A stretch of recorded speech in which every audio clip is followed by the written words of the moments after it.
ang mga kwento ng pag-ibig, kwento ng buhay at kwento ng pag-asa dito sa Barangay Love Stories. Love Stories.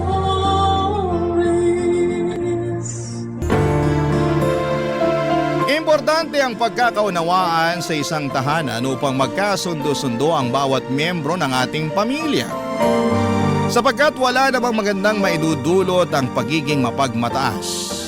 Ikaw, kabarangay, maunawain ka bang klase ng tao?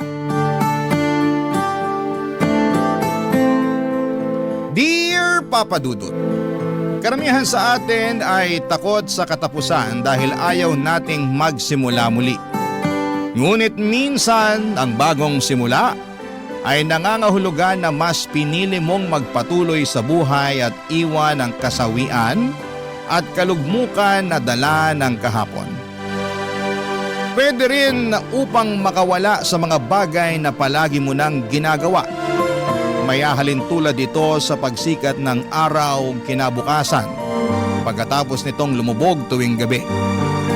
Ang bagong simula ay may hatid na pag-asa para sa akin dahil ganon ko tingnan ang buhay.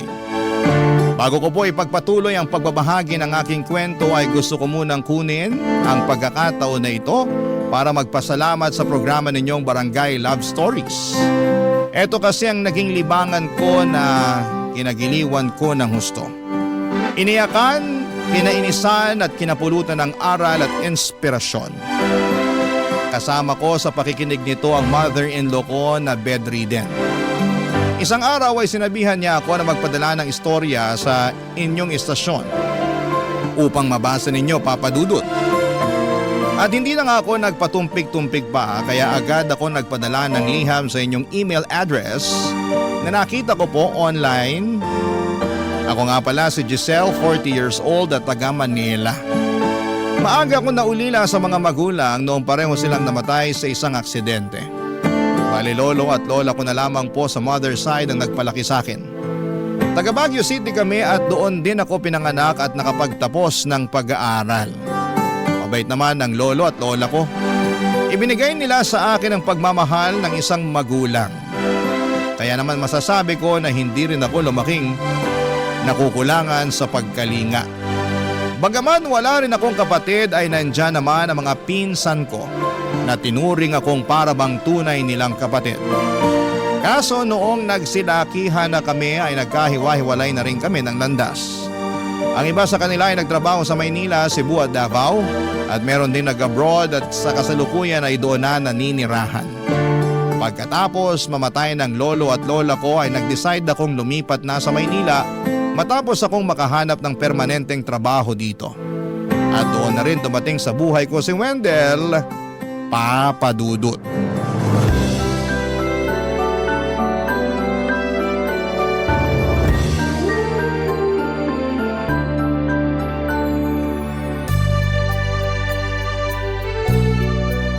Mami, si Giselle po pala, girlfriend ko.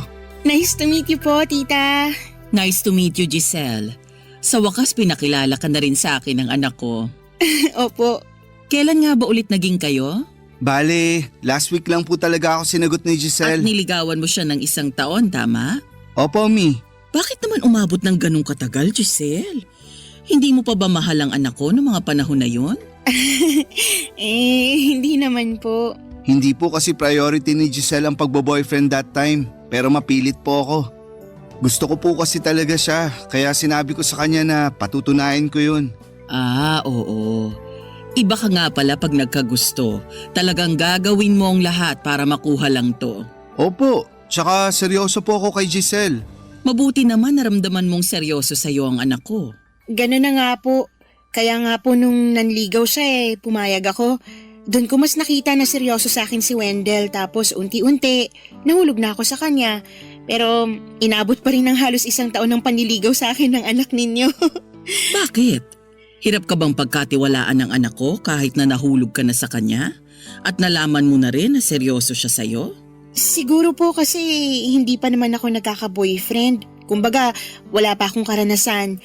Pero ngayon na-realize ko na nung sagutin ko si Wendell, yun yung pinakamaganda at tamang desisyon na ginawa ko sa buhay ko.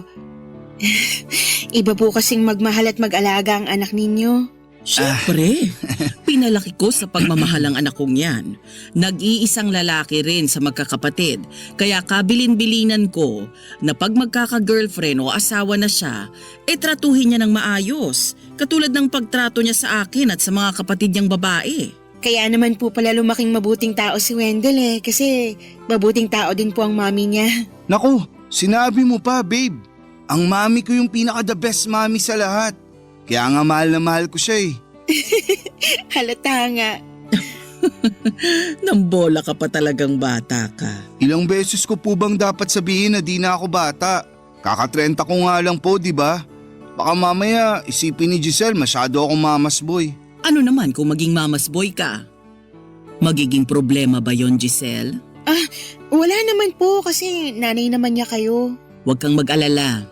Ganito lang naman talaga ako sa mga anak ko, pero hindi naman ako katulad ng ibang mga nanay dyan na sobra kong makialam sa buhay ng mga anak nila. Yung kulang na lang diktahan ko ang buhay ng mga anak ko at sabihin sa kanila kung ano ang dapat nilang gawin sa isang sitwasyon o pagkakataon. Hindi ako ganong klase ng nanay. Kahit yung namayapa akong mister, hindi rin ganon sa mga anak namin. Tinuruan namin sila na rumispeto sa aming mag-asawa at sa ibang tao. Pero hindi namin pinakikialaman ang mga desisyon nila sa buhay. Lalo na nung tumungtong na sila sa legal age. Siyempre, liban na lang kung makakasama yun sa kanila. Diyan na kami makikialam para sumuway at magpaalala. Nakakatuwa at nakakabilib po kung paano niyo pinalaki ang anak ninyo. Kaya mahal na mahal namin sina mami at daddy. Sayang lang kasi iniwan na kami ni daddy. Sana nakilala mo rin siya. Siguradong matutuwa ka at matatawa kasi keng ko yun. Kahit na kinatatakutan sa lugar namin dahil dating nagtatrabaho sa military.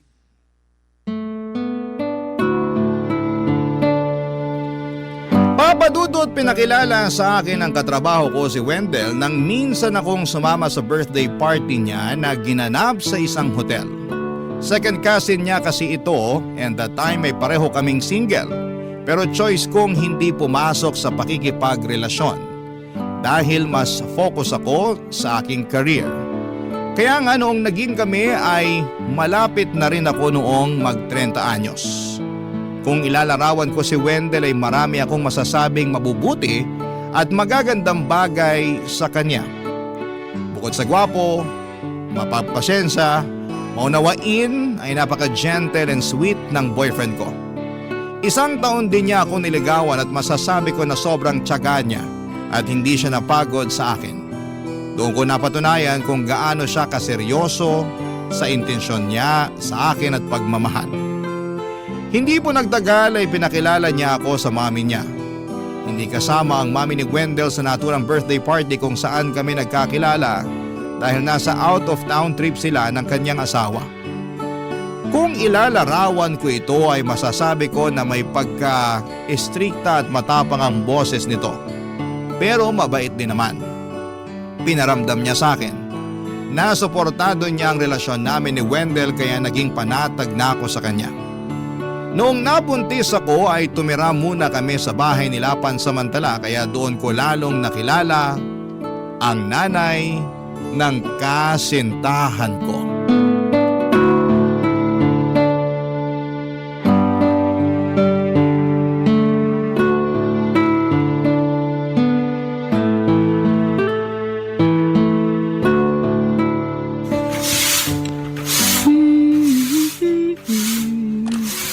Naku, Giselle, bata ka. Tigilan mo yan. Huwag kang magwalis. Po? Aray, bigla namang sumakit tong balakang ko. Ayan na nga bang sinasabi ko. Kayuyuko mo dyan kawawalis mo kaya sumasakit yung balakang mo. Buti patigilan mo na yan. Saka maupo tayo dun sa bangko. Dali. Sige po. Halika rito. Umupo ka sa tabi ko at tigilan mo yung kakakilos mo dyan. Opo, nandyan na po. Hala, sige. Umupo ka rito sa tabi ko. Siguraduhin mong nakalapat yung puwet mo sa bangko, ha? Tapos isandal mo yung likod mo para maunat yung balakang mo. Sige po. Ay, grabe. Sarap ng pagkakasandal ko. Tamang-tama sa masakit na balakang. Paano hindi sasakit yung balakang mo? Mukhang kanina ka pa nagwawalis dyan. Tama ako, no? Kanina ka pa dyan? Opo, tita. Huwag mo na akong tawaging tita. Kasi magkakaanak na kayo ni Wendell. Simula ngayon, mami na ang itawag mo sa akin. Nagkakaintindihan ba tayo? Sige po, mami. Bakit para yatang naiilang ka na naman dyan? Ayaw mo ba akong tawaging mami? Naku, hindi po.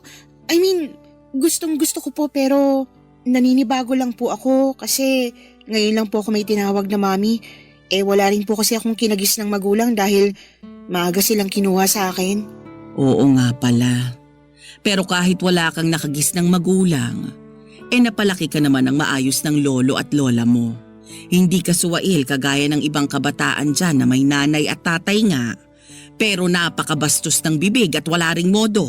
Hindi nyo rin naman po pinalaking bastos at walang modo si Wendell kaya alam ko na katulad nila lolo at lola na nagpalaki sa akin ng maayos, ganun din po ang ginawa ninyo sa anak ninyo. Halata naman kasi lagi kayong binibida sa akin ni Wendell at lalo ko napatunayan na totoo yung mga sinasabi niya sa akin kasi unti-unti ko po kayo nakikilala simula nung tumira kami rito sa inyo. Hindi pa po ako nakakapagpasalamat pero salamat po talaga kasi pumayag kayong magstay ako rito lalo ngayong buntis ako sa anak namin ni Wendell. Bakit ko naman kayo ipagtatabuyan? Gusto ko nga nandito ka para katulad mo, mas makilala pa kita ng husto. Sa totoo lang, may mga nakwento na rin si Wendell tungkol sa'yo. Pero iba pa rin kapag personal kitang nakilala, hindi ba? At ngayon pa nga lang, napatunayan ko na kung gaano katigas yung ulo mo. Po? Ano pong ginawa ko? Nakuha mo pa talagang magtanong. Hindi ba katigasan ng ulo yung pagwawalis mo sa bakuran? Tingnan mo, sumakit patuloy yung balakang mo. Buntis ka pa naman. Bawal na po ba magwalis ang buntis? Hindi, pero hanggat maaari, iwasan mong magpakapagod. Unang apo ko pa naman yung dinadala mo. Natatakot ako na baka may mangyaring masama sa inyong mag-ina. Kaya dapat makinig ka sa akin. Sa bagay, tama po kayo. Pasensya na po, Mi. Wala yun. Basta hindi na mauulit. Opo, tatandaan ko po yan. Salamat. Ay, alam mo, tinanggap kita sa pamilya at pamamahay namin kasi nakita kong mahal na mahal ka ng anak ko. Matagal na rin simula nung huli niyang naramdaman yan sa isang babae pagkatapos siyang iwan nung huli niyang nakarelasyon. Katulad mo, tinanggap ko rin ng maayos yung babaeng yun. Pero sinaktan lang niya ang anak ko. Kaya nga ayoko na maulit yun sa pagkakataong ito. Pero huwag kang mag-alala. Kasi nakikita ko at nararamdaman ko namang ibang-iba ka sa babaeng yun.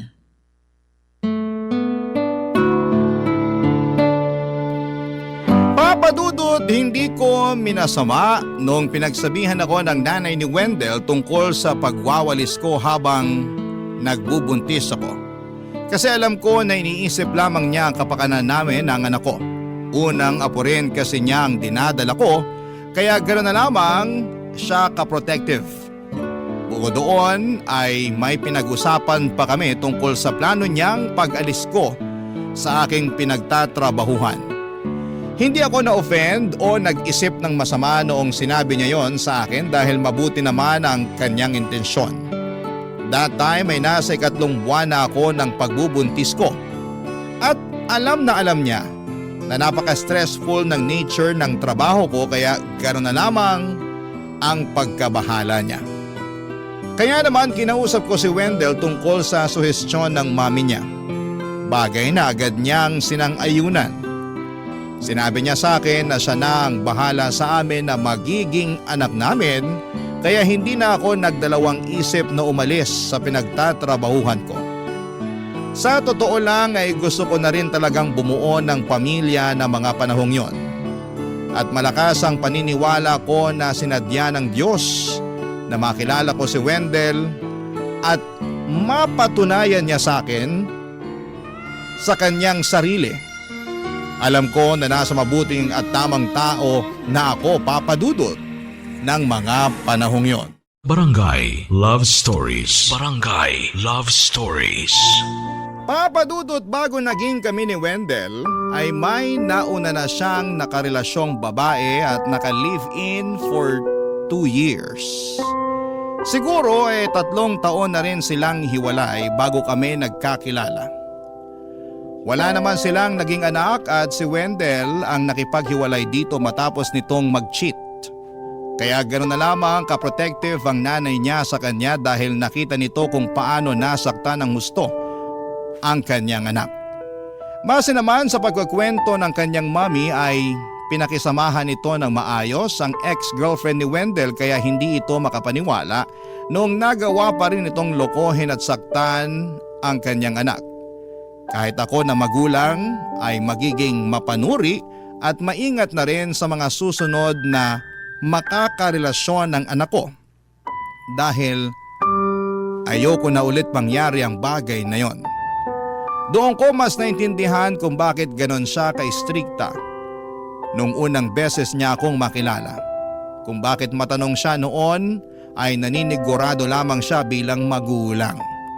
Kaya nga noong nakilala ko na siya ng husto ay mas gumaan at pumanatag na ang kalooban ko sa kanya.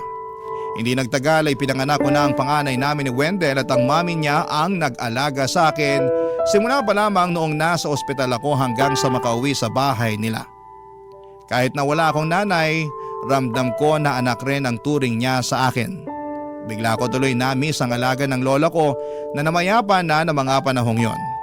2 taon din na inalagaan ng mami ni Wendell ang baby namin bago po kami nag-decide ng kinakasama ko na bumukod na. Suportado naman kami ng nanay niya pero hindi maikakaila na malungkot ito nang nangyari ang pag-alis namin. Hindi nagtagal ay nagpakasal kami ni Wendell sa huwes upang opisyal nang maging mag-asawa, Papa Dudut.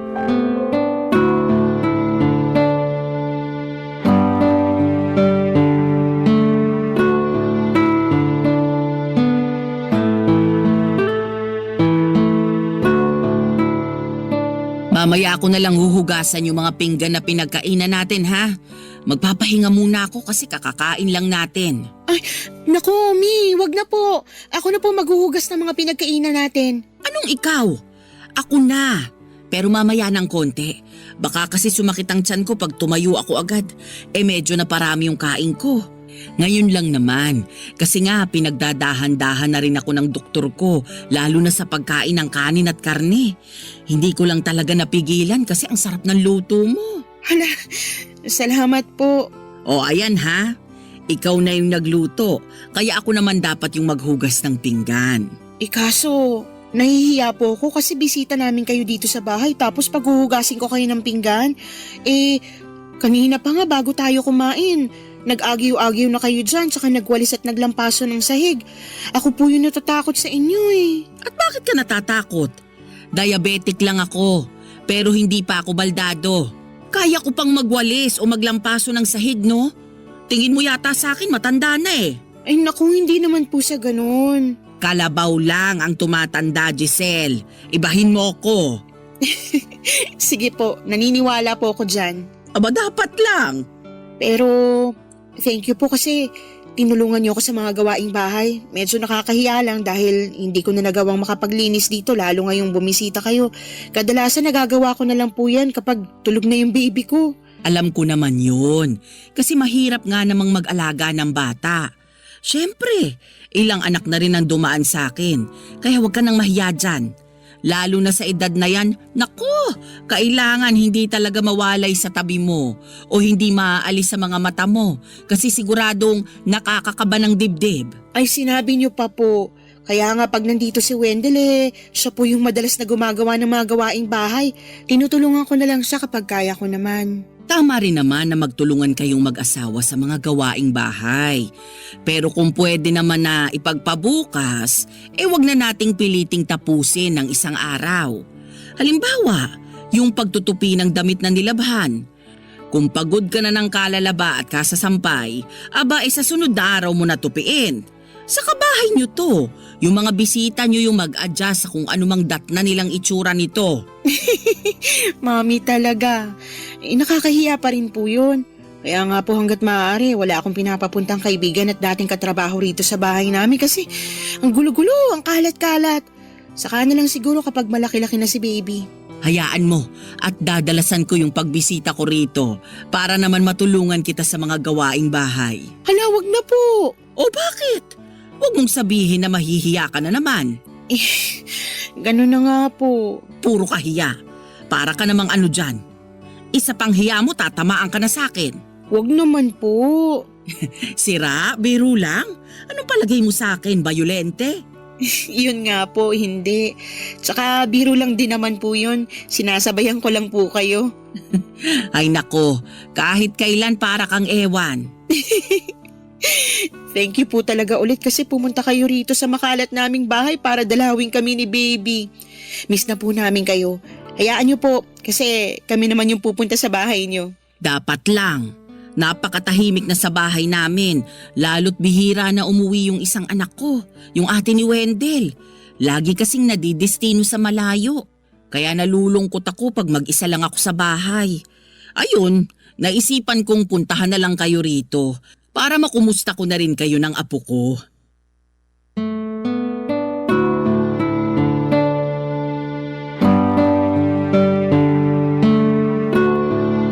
Papadudod, sobrang thankful ako sa pagkakaroon ng mabuti at maalalahaning mother-in-law. Lagi kasi siyang present sa buhay ng apo niya at tinutulungan niya rin kami kahit na hindi na kami nakatira sa kanila.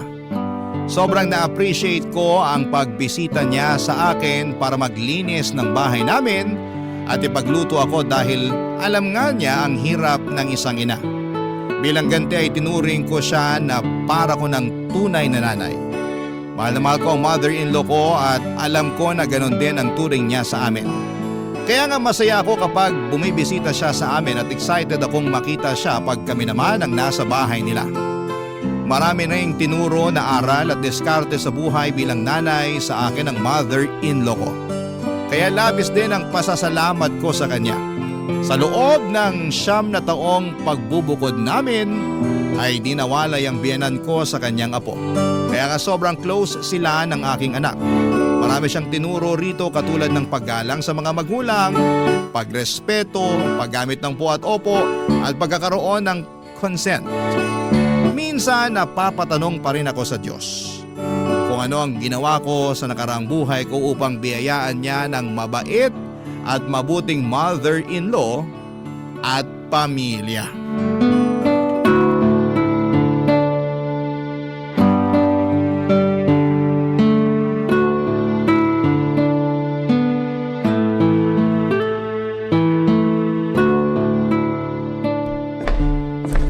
Babe, ano yung sinusulat mo? Recipe ng plano kong i-bake na low-carb cake para kay mami. Ano yung low carb? Yun bang pwede sa mga diabetic pero in moderation pa rin? Alam ko kasi na gustong-gusto niya ng makakain ng cake eh. 'Di ba? Paborito niya yon. Oo, naaalala ko nung mga bata pa kami. Palagi siyang bumibili ng cake kahit walang okasyon. Doon ko nga natutunan yung konsepto na pwede ka naman palang bumili ng cake kahit di mo birthday. Pero syempre, dapat may pambili ka pa rin. Kaya nga nung na-diagnose siya na may diabetes, bumagsak talaga yung katawan niya ng husto. Lalo't di na niya nakakain ng madalas yung paborito niyang pagkain. Kaya nga gagawa ako pero hindi ko rin naman dadamihan yung paggamit ng artificial sugar para safe pa rin sa kanya. Tsaka para na rin sa atin. Naisip ko, panahon na para magsimula tayong kumain ng healthy. Lalo na nasa lahi niyo yung pagiging diabetic. Oo, pero naniniwala ako na malaking factor pa rin sa mga nagkakaroon nito yung lifestyle nila. Kaya suportado mo ako dyan sa plano mong pag-healthy living natin. Excited na tuloy akong simulang gawin to kahit na medyo challenging kasi kakaiba yung paraan ng pagbibake nito sa typical na kinasanayan natin eh. Pero kaya ko to. Naniniwala ako na kaya ko to. Ikaw pa ba? Sa ating dalawa kung anong ginusto mo kakayanin mo talagang gawin.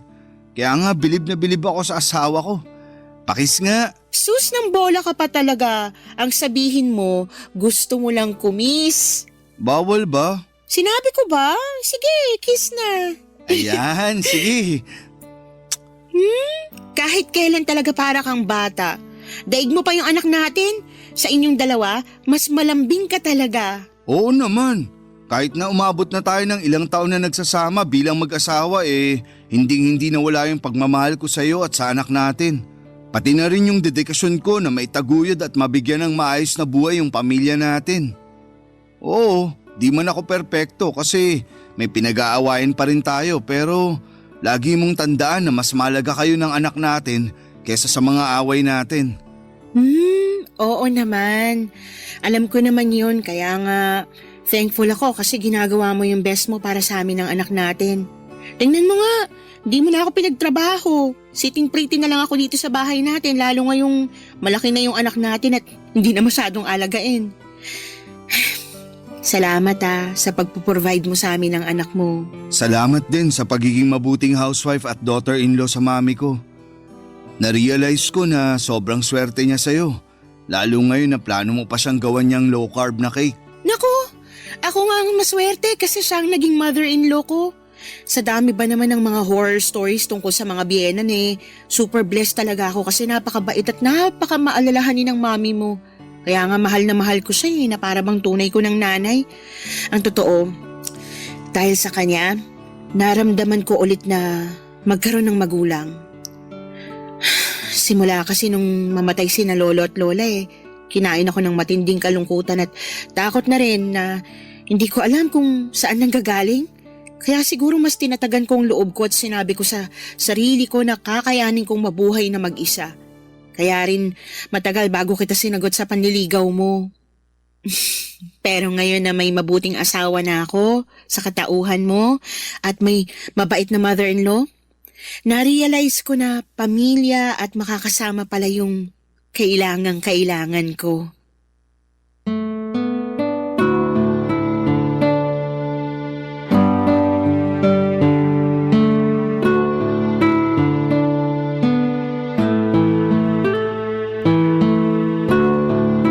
Papadudot ramdam ni Wendell na mahal ko ang kanyang nanay kaya masaya siya sa naging pag-uusap naming yon.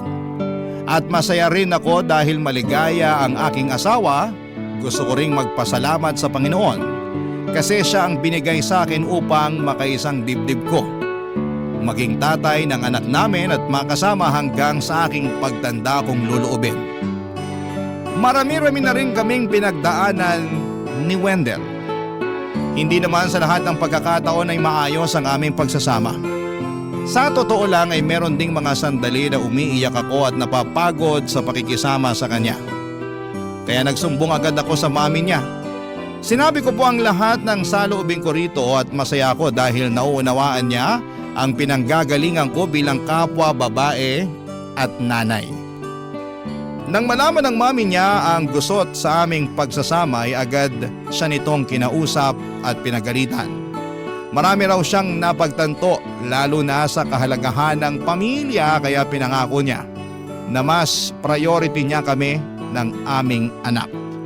Hindi naman yun tungkol sa pambababae kundi sa kawalan niya ng oras sa amin dahil sa trabaho kaya ako ang sumasalo sa mga gawaing bahay at pag-aalaga sa aming anak. Simula noon ay malaki na ang naging pagbabago ng mister ko. Natutuhan niyang magbalanse sa trabaho at sa pamilya. Kaya naman sobra-sobra ang pasasalamat ko sa nanay niya na nagsisilbi naming gabay bilang mag-asawa. Kaso, neto lamang bagong taon ng 2025 ay may nangyari sa pinakamamahal kong mother-in-law. Bagay na labis naming kinagulat ng husto. Papadudot. Barangay Love Stories. Barangay Love Stories. Papadudot na stroke ang mother-in-law ko nitong January 2025 lamang. Isang linggo matapos magbagong taon ay sobrang nagulat at hindi pa rin ako makapaniwala sa mga nangyari.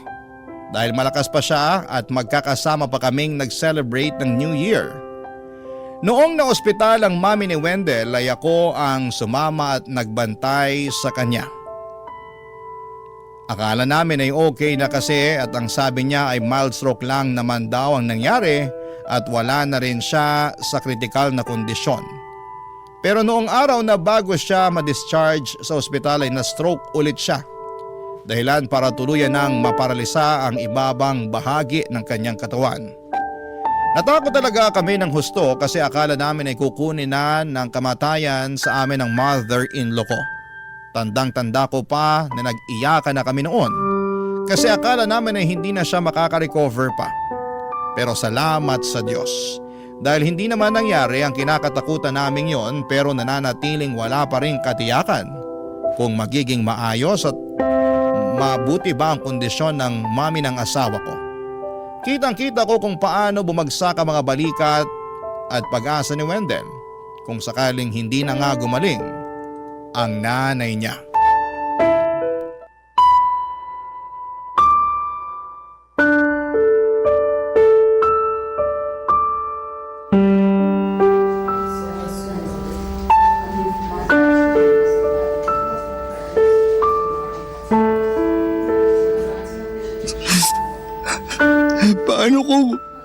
Paano kung hindi na makarecover si Mami? Paano kung kunin na talaga siya sa atin ng Diyos? Parang hindi ko matatanggap yun, babe. Naniniwala ako na hindi pa bibitiw si Mami, babe. Di ba, nung binisita natin siya kanina lang bago tayo pumunta rito sa chapel, gising na siya at nakikipaglaro na sa anak natin kahit paano. Oo, hindi niya maigalaw yung mga binti niya pero nagagalaw pa naman niya yung mga kamay niya. At kahit na nanghihina ay pinipilit pa rin niyang magsalita. Ayun na nga. Mas lalo lang ako nasasaktan kasi nagkakagano na si Mami. Hindi ko talaga matanggap na sa dinami-rami ng tao sa mundo, lalo na yung mga masasama, sa kanya pa nangyari yun. Bakit siya pa yung na-stroke, di ba? Tridor kasi talaga yung sakit na yan at may edad na rin naman si Mami. Pero kagaya nga nung sinabi ko, hindi pa siya bibitaw kasi ayaw pa nun na iwan tayo. Gusto niya pang makita na gumraduate sa high school at makapag-college ang anak natin, di ba? Oo. Lagi niya sinasabi na gusto niyang pumasok sa Air Force yung anak natin. Kasi pangarap yun ng tatay namin bago siya napasok sa Army. Pero syempre, kung ano pa rin ang gusto yung kurso ng anak natin, yun yung masusunod. Nakikita ko naman na gustong sundin ng anak natin yung pangarap ng lolo niya. Halata naman kasi na napakahilig sa mga eroplano. Kaya nga Kaya sana hindi pa mawala sa atin si Mami. Malakas ang mami mo. Sigurado akong lalaban siya. Babe, lalabanan niya yung sakit niya.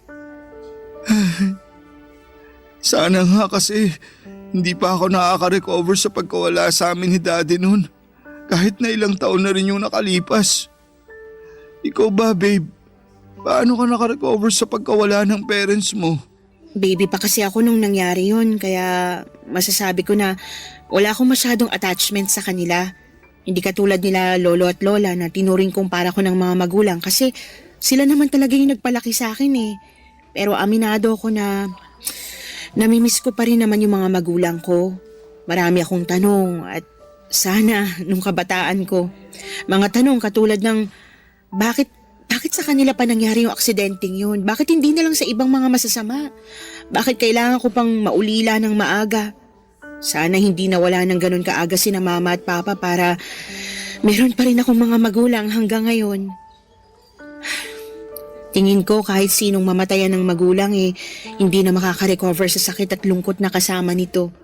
Ganon kasi naramdaman ko nung nawala sa akin sina lolo at lola. At kahit na ilang taon na rin yung lumipas, lagi ko pa rin silang naaalala. Pero wala marupok ang buhay kaya importante na samantalahin natin yung bawat pagkakataon na kasama natin ang isa't isa. Yun nga yung importanteng bagay na pinaintindi sa akin ni Mami. Lalo nung nawalan ako ng oras sa inyo ng anak natin dahil inuna ko yung trabaho. Alam ko naman na hindi masama yung ginawa ko pero di ko pa rin nabalanse. Akala ko masisira na yung pamilya natin. Sa totoo lang, natakot ako ng husto. Buti na lang to the rescue si Mami kaya mas nalinawan ako sa mga pagkukulang ko sa inyo.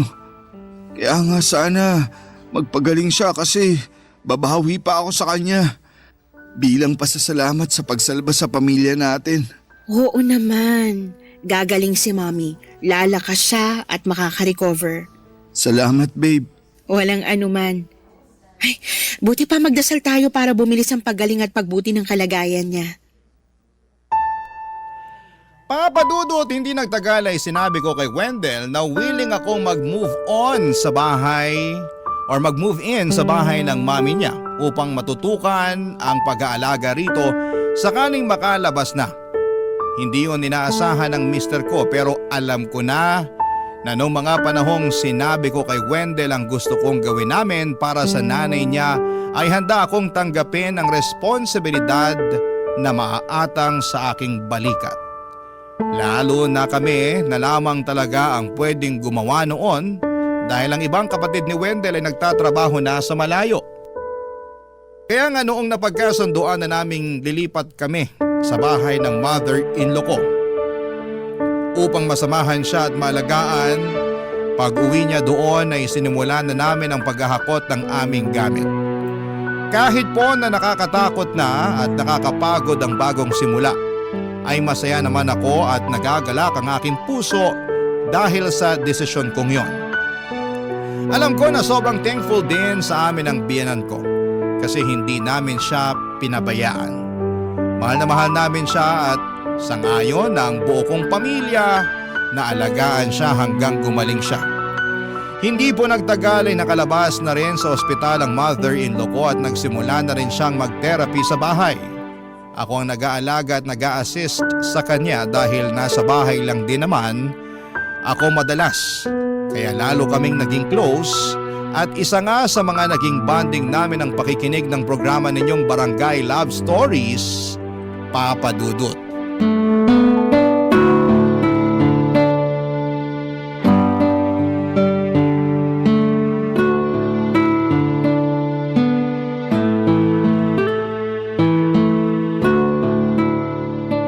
Grabe naman yung ginawa ng babaeng yun sa biyenan niya. Dapat talaga, di na niya pinadala kay Papa Dudut yung kwento ng buhay niya. Nakakainis lang eh. Kaya nga po eh. Alam ko naman po na medyo pakailamera yung biyena niya pero mali pa rin yung sagot-sagutin niya ng ganun. Tawag doon, respeto pa rin. Kasi mas matanda pa rin naman sa kanya yung tao. Pero minsan, marami rin talagang mga biyenan na akala mo alam nila ang lahat sa mundong ibabaw. Katulad na lang nung biyenan niyang letter sender na pinakinggan nating kwento sa radyo. Kaya ayun, nasagot-sagot tuloy siya ng manugang niya. Pero mali pa rin talaga. Tingin ko po pareho silang may mali kasi hindi nila piniling magpakumbaba sa isa't isa. Oo, yun nga yung eksaktong tawag doon. Dapat naman kasi, kahit matanda ka na at ikaw yung biyenan, nakikinig ka pa rin sa manugang mo. Kung ikaw naman yung manugang at mas bata pa, matuto ka pa rin respetuhin yung biyanan mo. Nanay pa rin yan ng asawa mo, no? Oh, kalma na po kayo, Mi. Baka ma-high blood na po kayo niyan. Bawal po yun. Ay, hindi naman ako high blood ha. Inis lang akong kaunti, pero hindi naman yung aabot doon. Ay nako, alam ko na kung kanino ako inis. Di lang doon sa letter sender, kundi pati na rin sa biyenan niya. Ang sarap nilang pag-untugin pareho. Grabe naman po yung pag-untugin. Oo, kasi ibabang bahagi lang naman ng katawan ko yung paralisado. Pero ayos naman itong mga braso at kamay ko. Kakasabi ko lang na kumalma po kayo, 'di ba? Kalmado nga ako, Giselle. O sige, wag na lang po natin pag-usapan yung napakinggan natin sa radyo kasi problema na nila yon. Tayo maayos naman po yung turingan natin sa isa't isa, 'di ba? Ay oo naman. Ang totoo, hindi pa ako nagpapasalamat sa iyo kasi pumayag kang lumipat dito sa bahay ko para tumira't alagaan ako. Doon pa lang sa ginawa mong yun, napakalaking bagay na. Bakit ko naman po di gagawin yun? Nanay kayo ni Wendell, lola kayo ng anak namin at para ko na rin kayong tunay na ina. Tsaka, mahal na mahal po namin kayo. Ayos lang ba talaga sa iyo na lumipat dito sa bahay para alagaan ako? Minsan kasi, hindi ako madaling alagaan, di ba? May pagkapasaway din kahit matanda na. Totoo naman po yung sa pagiging pasaway ninyo. Ay, grabe ka sa akin ha? Pero hindi naman po ako nagrereklamo kasi lahat naman tayo tatanda. May kasabihan nga na ang matatanda parang bumabalik sa pagkabata nila. Ganon, kaya naiintindihan ko kayo. Tsaka, wala rin namang patutunguhan kung maiinis ako sa inyo. Nagpunta nga po ako rito para alagaan kayo, 'di ba? Lalo na pag therapy nyo at monitoring ng gamot na kailangan nyong inumin. Oo, kasi kung ako lang, nako, hindi ko maaalala yung mga oras ng pag-inom ko ng gamot. Kaya maraming salamat talaga kasi nandyan ka. Pati na rin si Wendell, saka yung apo ko na palagi akong nililibang sa mga kwento niya pag pumapasok siya sa eskwelahan. Speaking of apo nyo, nabanggit na po ba niya na gusto niyang magpiloto ng Air Force? Talaga? Hindi pa. Naku, nasabi ko pala. Pero umakto na lang po kayo na hindi nyo alam Alam ko naman na bata pa siya at po pwede pang magbago ang pangarap niya pero naniniwala ako na kung ano yung ginustong maging ng anak ko, tutuparin po niya talaga. Tsaka pangarap din ng namayapa niyang lolo na maging piloto. Matutuwa yun pag nagkataon, panigurado na magiging proud siya sa apo niya. Tanging hiling ko lang, maabutan ko pa na maging ganap na piloto ang apo ko. Oo naman po. Naniniwala ako na bibigyan pa kayo ng Diyos ng mahabang buhay kasi yun ang gabi-gabi namin pinagdarasal ng pamilya ko. Papa Dudut, sobrang naging emosyonal kami ni Mami sa pag-uusap naming yon. Lalo na nandun pa rin yung takot na baka anumang sandali ay agawin na siya ng kamatayan sa amin. Pero malakas pa rin ang pag-asa at paniniwala namin na pagagalingin siya ng Panginoong Diyos.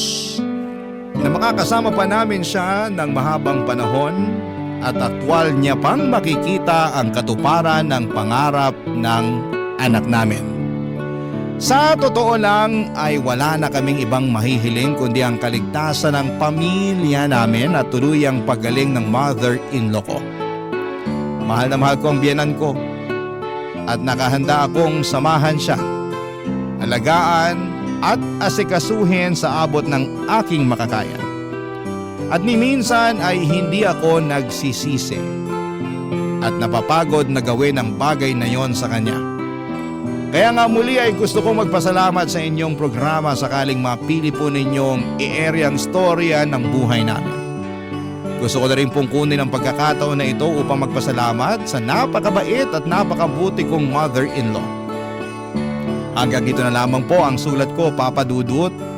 Sana po'y kinapulutan po ito ng aral at inspirasyon ng mga kabarangay natin. God bless po sa Barangay Love Stories and more power sa inyong istasyon. Ang inyong forever, kapuso at kabarangay, Giselle. Kwentuhan naman tayo dito sa comment section. Ang mga kwento ng pag-ibig, kwento ng buhay at kwento ng pag-asa dito sa Barangay Love Stories. Love Stories. May iba sa atin na hindi ipinanganak na mayaman at may iba din sa atin na kinakahiya ito. Ikaw, kabarangay, kinakahiya mo ba ang estado mo sa buhay? Dear Papa Dudut, magandang araw po sa inyong lahat, lalo na sa mga nakikinig ngayon. Ako po si Melissa at yung unang beses po na narinig ko yung tungkol sa Barangay LS ay mula sa mga kaklase ko na palagi nakikinig sa inyo tuwing lunch break. Kaya mula noon ay naging parte na rin po kayo ng araw-araw kong pakikinig at inspirasyon. Sa totoo lang po, Papa Dudut, ay medyo nag-aalinlangan akong ibahagi ang kwento ko sa inyo. Dahil aminin ko na hindi ako naging perpektong anak at may mga panahon na naging sutil din ako. Pero nararamdaman ko na kailangan ko na itong ilabas para kahit papaano ay maibsan ko ang bigat na matagal ko nang dinadala sa puso ko. Hindi po ako lumaki sa isang pamilyang mayaman. Ang papa ko ay isang construction worker habang ang mama ko naman ay isang selbedora sa isang maliit na kainan. Habang lumalaki ako ay aaminin ko po na may mga pagkakataon na naiinggit ako sa mga kaibigan ko na may mga bagong cellphone, laptop at iba pang mga gamit na bago. Samantalang ako ay lagi akong nagtitiis sa mga second hand na gamit dahil mas kailangan namin ng pera para sa pang-araw-araw na pagkain at para ayusin ang mga sirang bahagi ng maliit naming bahay. Pero kahit na ganoon, ay nagpapasalamat pa rin ako kasi nakikita ko naman nagagawin nila mama at papa ang lahat para magkaroon ako ng magandang kinabukasan. Laging sinasabi ni na mama at papa na ang pinakamahalaga ay ang makapagtapos ako ng pag-aaral dahil naniniwala silang yun ang susi para maiahon ko ang pamilya namin mula sa kahirapan. At sa akin naman ay okay lang po yun kasi nakikita ko kung gaano sila nagsusumikap para sa kinabukasan ko. At mas lalo kong napatunayan ang kanilang pagmamahal nang matanggap si mama bilang servidora sa isang cafeteria ng isa sa mga pinakamagandang paaralan dito sa Pilipinas. Ang maganda pa dyan, dahil may employees discount si mama, ginamit niya ito para mapag-aral ako mismo sa eskwelahan na yon.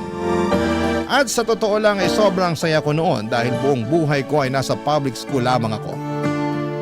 At para sa unang pagkakataon ay mararanasan ko ang buhay bilang estudyante sa isang private school. Isang bagong yugto na puno ng pag-asa at pangarap. Pero aaminin ko po na medyo naiilang talaga ako noon. Kasi karamihan sa mga estudyante sa school na yon ay mga galing sa mayayamang pamilya. Pero noong first day ko sa school ay nakilala ko si Benson. Isang kaklase na naging dahilan para gumaan ang pakiramdam ko at maibsan ang kaba at pag-aalinlangan ko, Papa Dudut.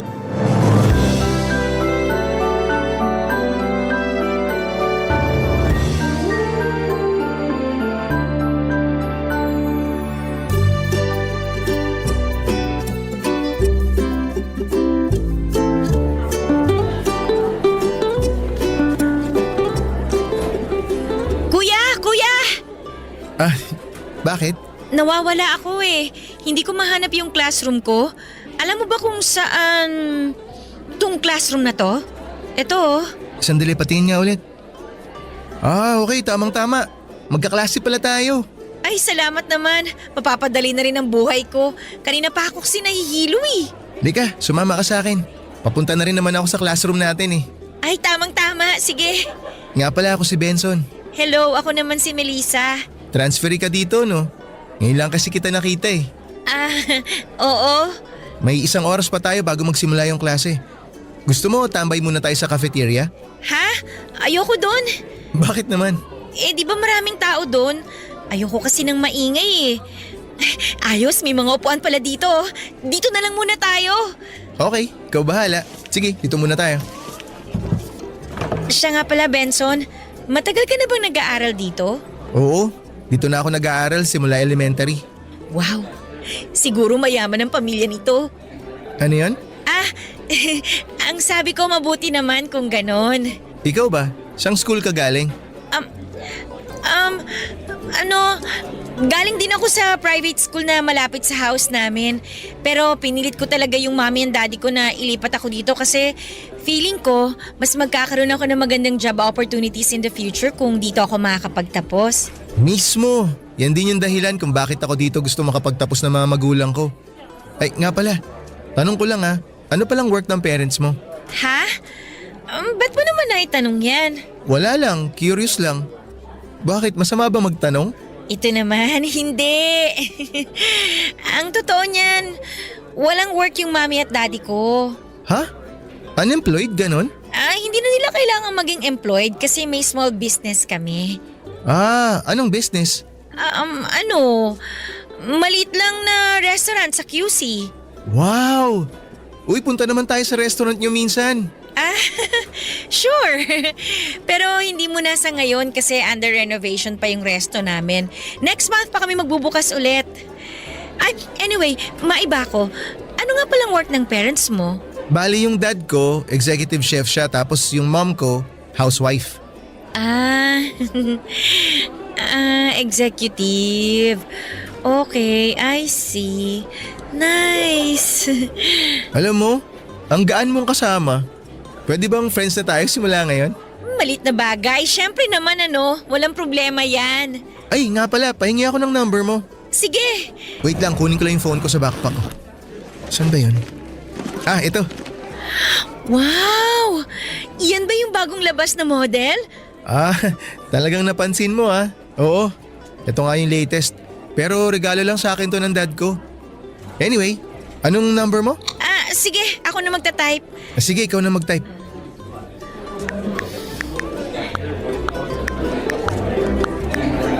Eto na yung phone mo.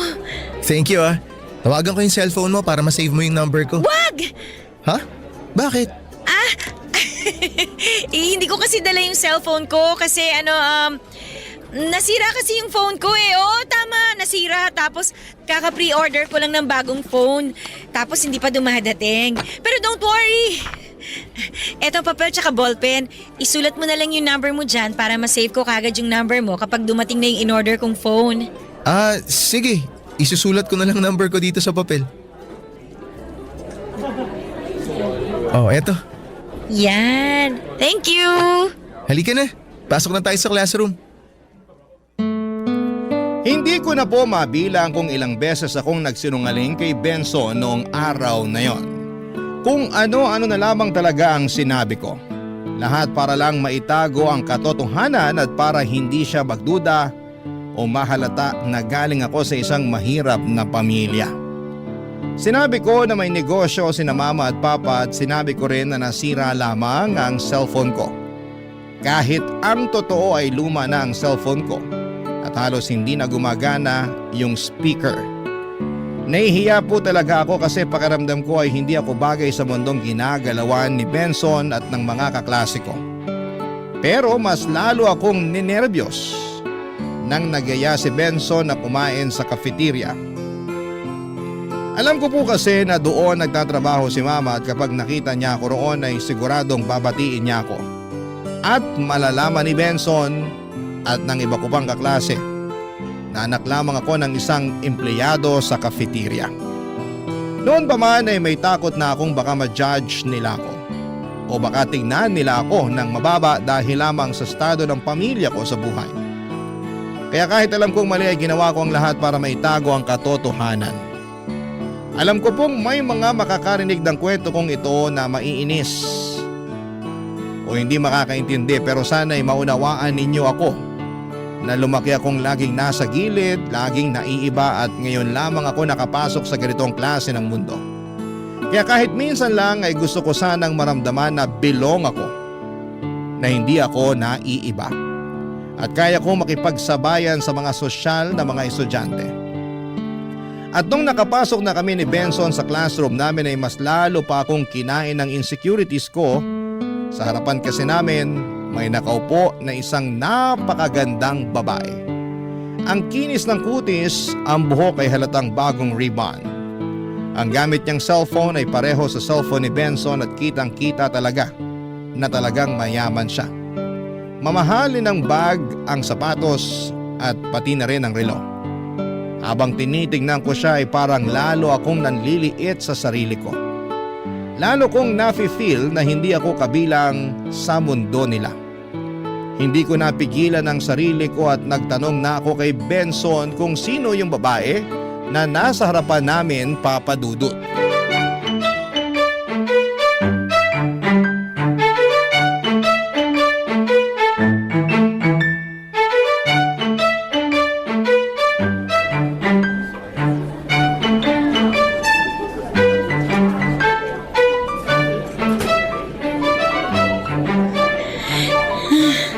Ang lamig.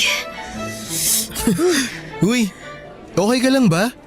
Ba't namumutla ka dyan? Paano ba naman kasi ang lamig-lamig ng aircon dito? Ha? Talaga ba? Okay lang naman yung temperature ng aircon ah, sakto lang. Bakit? Di ka ba sanay sa aircon? Ito talaga, patawa. Siyempre sanay ako doon, no? Pero, ano kasi, feeling ko lalagnatin ako. Kaya eto, mabilis akong giniginaw. Ah, okay. Siya nga pala, Benson. May itatanong ako sa'yo. Ano yun? Sino siya? Sino? Ayan o, yung babaeng nasa harap natin. Ah, si Avery ba? Oo, ang ganda niya, no? Okay lang. Oh, bakit parang hindi ka naman sang-ayon sa sinabi ko? Talaga maganda naman siya. Hindi kami close niyan eh. Bakit naman? May ugali kasi yan. Paano mo naman nasabi? Sakit sa ulo ng teachers yan dito. Grades niyan puro pasangawa. Ganun ba? Ba't mo naman biglang natanong si Avery?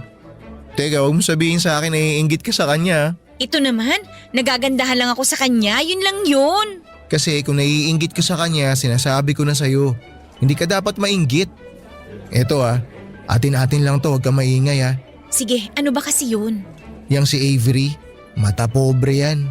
Alam mo ikaw, kalalaki mong tao, pero chismoso ka. Hindi ko ugali ang manira ng kapwa no. Talagang mata pobre lang yan. Kasi may isang beses, narinig ko yan sa hallway kausap yung mama niya. Totoo ba? Anong sabi niya sa mama niya? Pinipilit niya yung mama niya na paalisin yung maid nila kasi amoy pulubi daw. Seryoso ba? Oo, kaya di ko kinakausap yan eh. Well, pwera na lang kung may group activity na kasama siya. Pero bukod dun, hindi ko pinapansin yan. Kala ko nga magkaibigan kayo niyan eh. Paano mo naman nasabi na magkaibigan kami ni Avery? Pareho kasi kayong mukhang mayaman at pareho din kayong, Parehong ano? Parehong may tsura. So sa tingin mo gwapo ako? Alam mo ikaw, feeling ka rin no? Inulit ko lang naman yung sinabi mo Oo na, inaamin ko. Nagugwapuhan ako sa'yo. Happy ka na? Okay ka na? Mabuti naman kung ganun because the feeling is mutual. Ha? Anong ibig mong sabihin? Nagagandahan ako sa'yo. Talaga ba? Oo. Thank you Nga pala, sabay ka na sa akin mag-lunch mamaya Ha? Saan naman tayo kakain? Eto talaga. Saan pa? Di syempre sa cafeteria. Busog pa kasi ako ikaw na lang. Alam ko na yung ginagawa mo. Ha? Anong ibig mong sabihin? Alam ko na marami sa inyo mga babae panayan diet ngayon. Di ko nga alam kung ba't gustong gusto nyong pumayat Ano ba goal nyo maging ting-ting? Pero maniwala ka sa akin. Mas lalo mo lang ikapapahamak yan. Kaya sige na, sabayan mo na ako sa cafeteria mamaya. Oo, diet, tama. Benson, pasensya ka na ha. Pero wala talaga ako sa mood para mag-lunch Dito na siguro muna ako sa classroom. Tapos balikan mo na lang ako kapag tapos ka ng kumain. Sige na nga. Mukhang wala naman ako magagawa Pero sigurado kang okay ka lang Oo, ayos lang ako. Huwag mo akong isipin. Noong araw na yon ay buong puso ko talagang tinanggihan ang alok ni Benson na mag-lunch kami sa cafeteria. Hindi dahil ayaw kong makasama siya kundi dahil sa takot. Takot na baka makita niya si mama roon at malaman ang katotohanan tungkol sa akin. Kaya para makaiwas ay nagsimula na akong magbaw ng pagkain sa pang-araw-araw. Pero hindi tulad ng mga sosyal kong kaklase na may mga packed meals mula sa bahay o nagpapadeliver pa ng food mula sa mga mamahaling resto. Nagtitiis lamang po ako sa mga mumurahing pagkain. Minsan sardinas at minsan naman ay noodles. At dahil ayaw kong mapansin o ma-judge ng iba, sa loob ng CR ako palaging kumakain. Oo, sa loob ng CR. Doon ako nagtitiis araw-araw tuwing lunch break. Habang sila ay nagtatawanan sa cafeteria, sa bawat subo ko ng baon kong galing sa latay ramdam ko ang lungkot at pagkahiya. At habang tumatagal ay napapansin na rin ni Benson na palagi akong nawawala tuwing lunch. Paulit-ulit niya akong tinatanong kung saan ako kumakain pero gaya ng nakasanayan ko ay nagsisinungaling na naman ako. Sabi ko ay sa labas ako kumakain. Kunwari lumalabas ako para mag-lunch sa malapit na restaurant. At sa tingin ko ay naniniwala naman siya sa lahat ng sinasabi ko. Pero sa totoo lang habang tumatagal ay unti-unti na rin akong kinakain ng konsensya ko. Sobrang bait ni Benson sa akin. Palagi niya akong kinakausap, tinutulungan sa mga schoolworks at kahit minsan ay hindi ko siya naramdamang hinuhusgahan ako. Kaya naman talagang nakokonsensya ako kay Benson kasi wala na akong ibang ginawa papadudot kung hindi ang magsinungaling sa kanya at itago sa kanya ang tunay na kalagayan ko. Barangay Love Stories. Barangay Love Stories. Lumipas ang mga buwan at dumating din yung araw na inamin na ni Benson na may gusto siya sa akin. Aaminin ko po halos malaglag ang puso ko sa sobrang kilig Parang hindi ako makapaniwala na ang gwapo, matalino, mabait at mayaman na lalaki ay magkakagusto pa pala sa isang katulad kong simpleng babae na galing sa pamilyang salat sa yaman. Sa totoo lang po noong mga panahong yon ay pakiramdam ko ay parang ako yung bida sa isang fairy tale na hindi ko naman inakalang mangyayari sa tunay na buhay. Ako yung tipikal na damsel in distress na biglang pinansin ng prinsipeng nakatira sa isang malaki na kastilyo. At dahil si ate mong marupok ay kilig na kilig ay hindi na ako nagpaligoy-ligoy pa. Napa-oo agad ako kay Benson. At opisyal na naging kami. Simula noon ay halos araw-araw ay puno ng kilig at lambing ang mundo ko. Napaka-sweet niya, napaka-gentleman at wala siyang araw na pinapalampas para iparamdam sa akin na espesyal ako. Palagi niyang sinasabi na maganda ako, na proud siya sa akin at swerte siya sa akin. Kahit ako mismo ay hindi ko yun madalas maramdaman sa sarili ko. Pero sa kabila ng lahat ng pagmamahal at kabutihan ni Benson, hindi pa rin naging sapat yon para maging totoo ako sa kanya. Sa halip na ipagtapat ko ang tunay na kalagayan ko sa buhay, ay mas pinili ko magpatuloy sa pagpapanggap. Patuloy kong pinapalabas na galing ako sa pamilyang may kaya, na kaya kong sumabay sa lifestyle niya at ng mga kaibigan niya. Hindi ko alam kung dahil ba sa takot o dahil ayokong mawala yung magandang imahe na meron siya sa akin. Maging si mama ay nagtataka na kung bakit hindi niya ako nakikita sa cafeteria.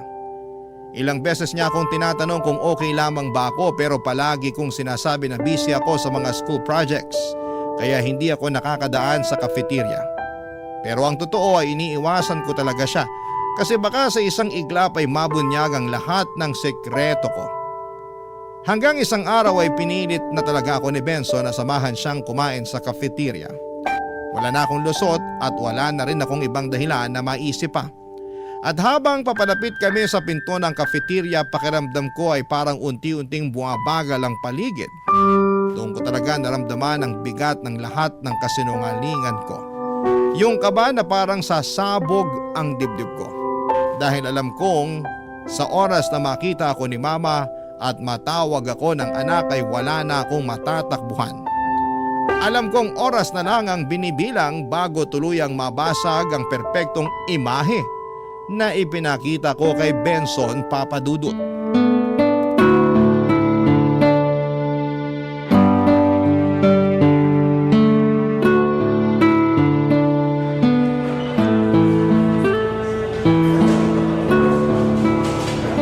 Uy, Melissa. Ayos ka lang? Ba't pinagpapawisan ka? Huwag mo akong intindihin. Okay lang ako. Halika na. Benson, ikaw nang umorder ng pagkain natin, ha? Samahan mo ako para makapili ka ng gusto mong kainin. Ay naku, wag na. Ikaw nang bahala. Maghahanap na lang ako ng mauupuan natin. Sige na nga, hanap ka muna ng mauupuan natin. Bili lang ako sandali balik ako agad. Sige. Pambihirang buhay to, oo. Munti ka na ako dun Diyos me, Melissa, ano ba kasi itong pinasok mo?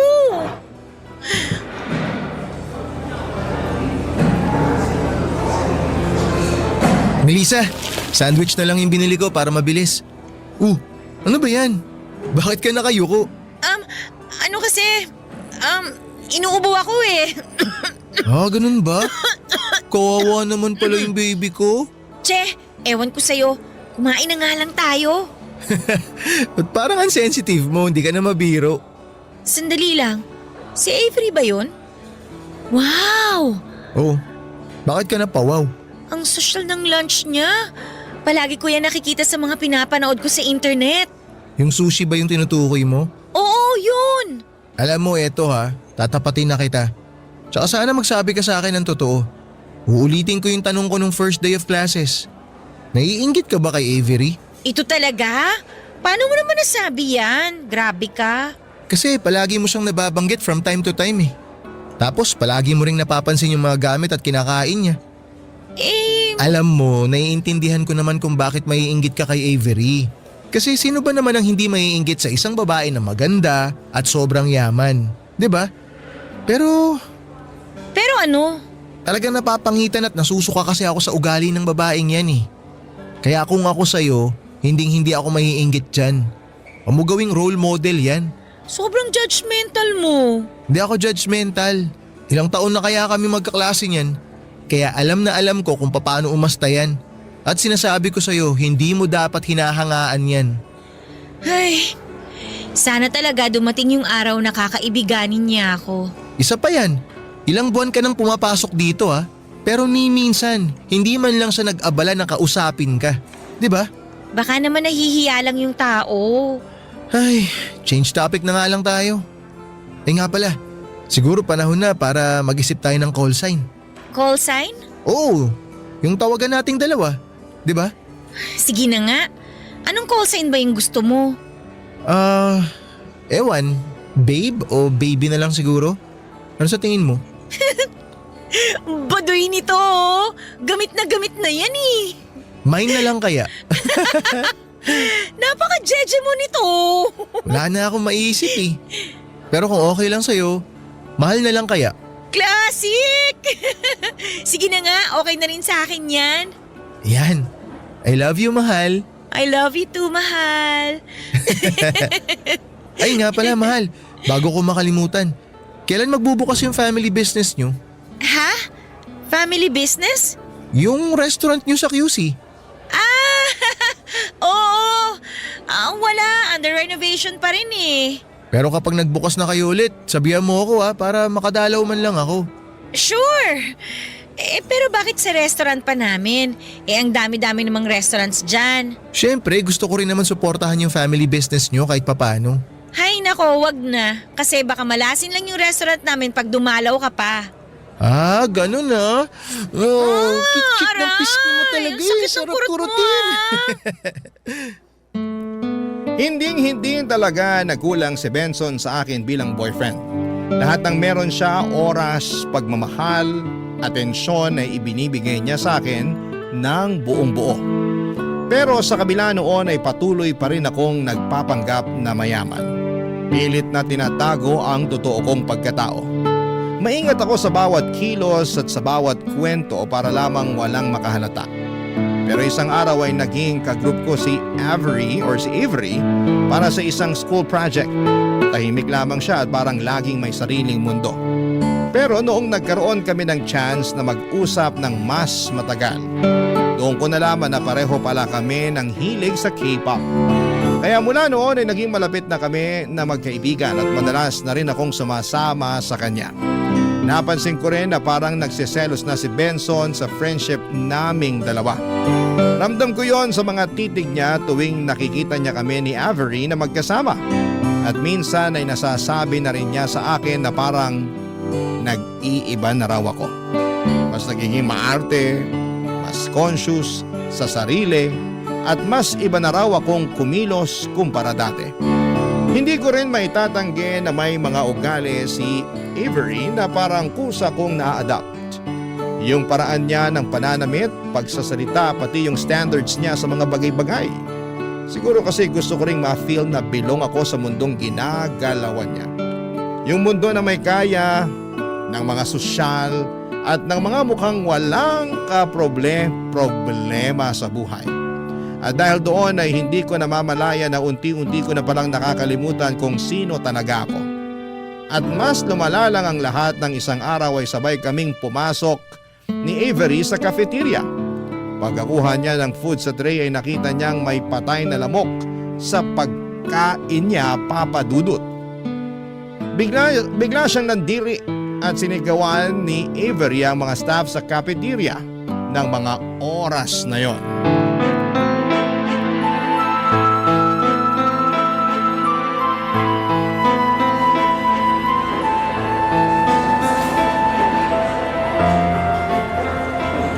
Mahal, pigilan mo nga yung kaibigan mo. Nakakahiya na yung ginagawa niya oh. Para siyang bata na nagtatantrums. Hayaan mo na nga lang si Avery. Valid din naman yung nararamdaman niya eh. Ikaw naman kaya makakita ng patay na lamok sa pagkain mo. Siyempre mandidiri at magagalit ka rin naman, di ba? Napaka-arte naman niya. Pwede naman niyang itapon yung pagkain, di ba? Ba't hindi na lang siya humingi ng bago? Yaan mo na. Muntik niya nang masubo eh, kaya ayan. Mahal, kawawa naman yung ali na sinisigawan ni Avery. Awatin mo yung kaibigan mo ron. Pigilan mo siya. Ay nako, ayoko na madamay pa dyan, no? Halika, lumabas muna tayo. Meron tayong dapat pag-usapan. Sige. Bakit? Ano ba yun? Tatapatin na kita ah. Gusto ko na iwasan mo na yan si Avery. Bakit naman? Ba't ko naman iiwasan yung tao? Eh wala naman siyang ginagawang masama sa akin ah. Sawang-sawa na kasi ako sa kayabangan ng babaeng yun. Tsaka unti-unti ko na rin napapansin ha, nahahawaan ka na ng kagaspangan ng ugali niya. Grabe ka naman kung makapagsalita. Misunderstood lang yung tao. Hindi siya mahilig makipaghalubilo sa ibang tao eh. Kaya ayan, ang tingin tuloy ng marami sa kanya, suplada. Kung di naman suplada, snabera. Misunderstood? Anong misunderstood dun? Hindi mo ba nakita kanina kung paano niya pagsalitaan yung ali sa cafeteria? Grabe, ang lakas ng tama niya. Kung makasigaw siya dun sa ali, akala mo siya yung bumubuhay dun sa matanda. Kapal ng mukha niya. Alam mo, lahat tayo may ugali naman eh. May kanya-kanyang tama lang naman. Kaya imbis na manguhusga ka dyan, intindihin mo rin naman kung saan siya nanggagaling. Kasi hindi naman magwawala yan kung wala siyang pinanggalingan. Basta, hindi ko na nagugustuhan yung inaasta ng kaibigan mo. Sumusobra na siya. Kaya please lang, iwasan mo na yan si Avery. Sandali lang. Ba't pakiramdam ko parang kinokontrol mo ko? Hindi kita kinokontrol. Hindi ganun yun. Hindi mo ba nakikita na bad influence siya sa'yo? Doon ako nanggagaling. Kasi ako nakikita ko na nahahawa ka na sa kanya. Kaya sana naman wag mong masamain yung concern ko sa'yo. Hoy Benson, pakikisamahan ko kung sino ang gusto kong pakisamahan, okay? At wala kang karapatan na diktahan ako kung sino ang gusto kong maging kaibigan. Boyfriend lang kita, no? Pero hindi mo ako pagmamay-ari. Ganun na ba talaga ang tingin mo sa akin? Oo, ang kulit mo eh. Ay, may tatanong ako sa'yo at sana magsabi ka rin sa akin ng totoo. Ano yun? Napapansin ko kasi na para bang diring-diri ka kay Avery tuwing pinag-uusapan natin siya. Umamin ka nga, may namagitan ba sa inyo noon? Wala. Yung ayaw ko sa lahat ay yung pinagsisinungalingan ako. Ilang beses mo nang siniraan si Avery sa akin at alam kong hindi mo gagawin yon kung wala kang pinaguhugutan. Ay, oo na, amin na ako. Oo, may namagitan sa amin ni Avery noon. Ex-girlfriend ko siya. Kung ganon, bakit hindi mo kaagad sinabi sa akin? Hindi naman na kasi mahalaga yun eh. Matagal na kaming tapos. Pero kung sinabi mo lang yun na mas maaga sa akin, edi sana umpisa pa lang hindi na ako nagtaka kung bakit tutol na tutol ka na makipagkaibigan ako sa kanya. Sorry na. Tinago mo sa akin na may namagitan sa inyo ni Avery. Para sabihin ko lang sa'yo, yung ayaw ko sa lahat, yung pinagsisinungalingan ako at pinagtataguan ako ng mga sikreto. Pasensya ka na talaga, mahal. Inaamin ko naman ang kasalanan ko kung bakit di ko agad sinabi sa'yo. Pero pangako, simula sa araw na to wala nang secrets. Sasabihin ko na lahat-lahat. Talaga ba? Pangako. Mabuti naman kung ganon. Siya nga pala, bakit kayo naghiwalay ni Avery? Nalaman ko kasi na niloloko niya ako eh. Ha? Paano niloko? Nakita ko yung messenger niya. Meron siyang kinakausap na ibang lalaki. Simula nun, nakipaghiwalay na ako sa kanya. Pero ni minsan hindi siya humingi sa akin ng sorry. Kaya naman pala. Kaya naman pala Parang ganun-ganun na lang yung galit mo sa kanya. Mas naiintindihan ko na ngayon kung bakit palagi mo siyang sinisiraan sa akin. Ha? Hindi ako galit sa kanya. At hindi ko rin siya sinisiraan sa'yo. Ang akin lang naman, alam ko yung totoong ugali ng babaeng yun. At ayoko matulad ka sa kanya. Benson, hindi na ako bata. Alam ko na yung ginagawa ko. At wala ka rin karapatan na pagbawalan ako. Kaya please lang, kung ayaw mo na magkasira tayo, wag mo akong kokontrolin kasi yun yung ayaw ko sa lahat eh. Yung pakiramdam na parang minamanduhan ako. Mahal naman. Ayoko na makipagtalo sa'yo, okay? Sige na, pupunta muna ako ng CR. Maiwan na muna kita dyan. Aaminin ko po sa inyo na sobrang nakonsensya ako noong nakita kong pinagsalitaan ng masama ni Avery ang mama ko sa harapan ng maraming tao sa cafeteria. At ang mas masakit pa roon nang nakausap ko si Benson tungkol sa nangyari, mas siya pa ang nagpakita ng pag-aalala at awa sa mama ko. na para bang mas siya pa ang anak kesa sa akin. Pero kahit na ganoon ay pinili ko pa ring manahimik at magpanggap. Kasi iniisip ko na kapag nalaman ng lahat na yung Salvador ang pinahiya ni Avery ay ang mama ko ay baka pandirihan nila ako o baliwalain. At yon ang pinakaayaw kong maramdaman. Pagkatapos ng usapan namin ni Benson ay nagkaroon na ng distansya sa pagitan namin. Hindi ko muna siya kinausap kasi aaminin kong naiirita ako kapag pakiramdam ko ay kinokontrol ako. Ayoko yung dinidiktahan ako kung sino ang dapat kong iwasan o kaibiganin. Kaya naman noong paulit-ulit niyang sinasabi na iwasan ko si Avery ay mas lalo lamang akong napipikon. At habang lumilipas ang mga araw, mas naging madalas na ang pagsasama namin ni Avery.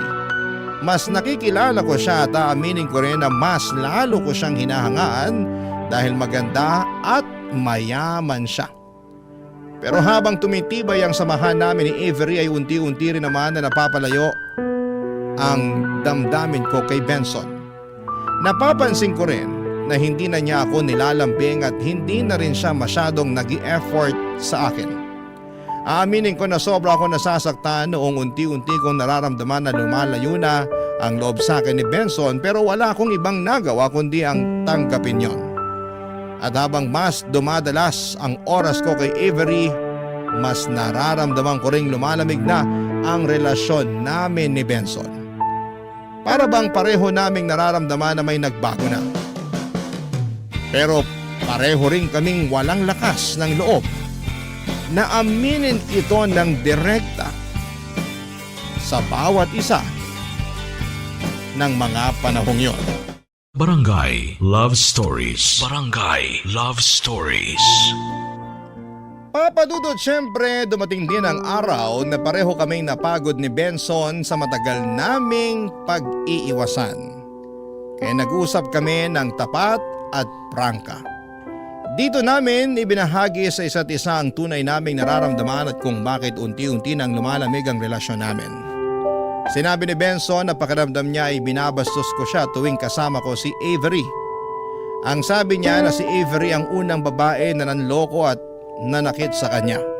Kaya nahihirapan siyang makita akong napapalapit sa kanya.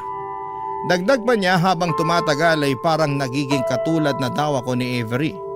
Mas nagiging maarte, mas naging conscious sa sarili at nawawala na raw yung simpleng Melissa na nakilala at minahal niya noon.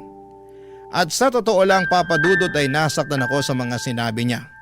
Hindi alam ni Benson yung mga pinagdaanan ko sa buhay at kung gaano kami kasalat sa pera at hindi ko makakamit ang pagkakataong makapag-aral sa private school kung hindi dahil sa trabaho ni Mama bilang selbidora at sa discount na natatanggap niya. At sa totoo lang ay ang mga oras na kasama ko si Avery, ang mga sandaling nakakalimutan ko ang hirap ng buhay. Tuwing kasama ko si Avery, pakiramdam ko ay bilong na bilong ako sa mga babaeng hinahangaan sa school namin dahil may kaya sila. Kaya naman sinabi ko kay Benson na kung hindi niya kayang tanggapin na masaya ako sa friendship namin ni Avery at kung palagi niya akong pipigilan at ipaparamdam na mali ako sa mga desisyon ko sa buhay, siguro ay panahon na para maghiwalay muna kami. Hindi dahil wala na akong pagmamahal sa kanya kundi dahil baka magkaiba lang talaga kami ng pananaw sa buhay.